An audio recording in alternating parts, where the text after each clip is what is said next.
सोनू वासु रावत, पति वासु जमन लाल रावत, लक्ष्मी रेसिडेंसी डिंडोली सूरत, mobile number ये है। 14 अक्टूबर 2022 को परिवार के कुछ कारण से विवाद हुआ और हमको अलग कर दिया। जब हमें निकाल दिया तब हमारे पास सिर्फ शरीर पर कपड़ा था और पैरों में चप्पल थी। ना रहने का घर था, ना खाने का कुछ था। पैसे तो गुरुदेव 1 हफ्ते तक हम घर तलाशते रहे रहने के लिए, तब जाकर एक रूम मिला। रूम फिर केवल 4 दीवारी का एक रूम था जिसमें कुछ भी नहीं था। पति पत्नी, ना सोने का ना खाने का। देखते देखते 6 महीने निकल गए उसी रूम में रहते हुए। हमारा व्यापार कुछ भी नहीं, कर्जे में लदालूम हो गए, परेशानियां पीछा नहीं छोड़ रही।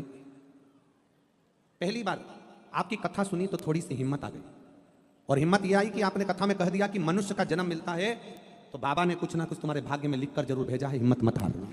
बस वो बात अड़ गई। अब विचार कर लिया कि कुछ भी करते हैं, पंडाल में जाकर शिव महापुराण की कथा सुनते हैं। कहाँ जाएं? कुबेरेश्वर धाम में रुद्राक्ष महोत्सव था। हम नहीं जानते रुद्राक्ष उत्सव का महत्व क्या होता है, पर उस भूमि पर बैठकर हमने रुद्राक्ष उत्सव की कथा सुनी।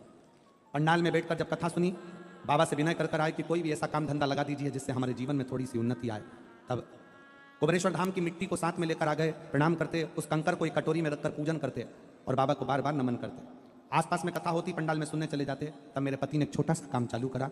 किराए के मकान में रहते और छोटे से काम को चालू कर बाबा की ऐसी कृपा हुई कि उस काम में भी कर्जा हो गया।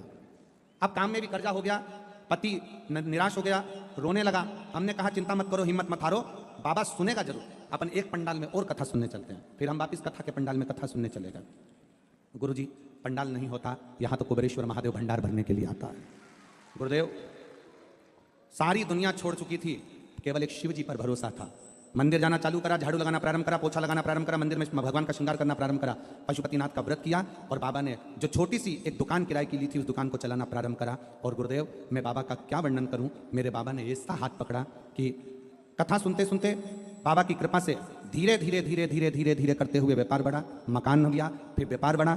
आज बाबा की कृपा से पूरा व्यापार 2 करोड़ 10 लाख के ऊपर का व्यापार चल रहा है। ये बाबा को मैं धन्यवाद देने के लिए आया।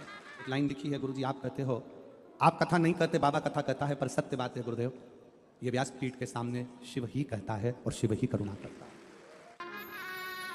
बहुत शून्य पे आ गए थे ये बच्चे, दोनों हार चुके थे, पर बाबा की कृपा से वापस करोड़ों में बिजनेस आगे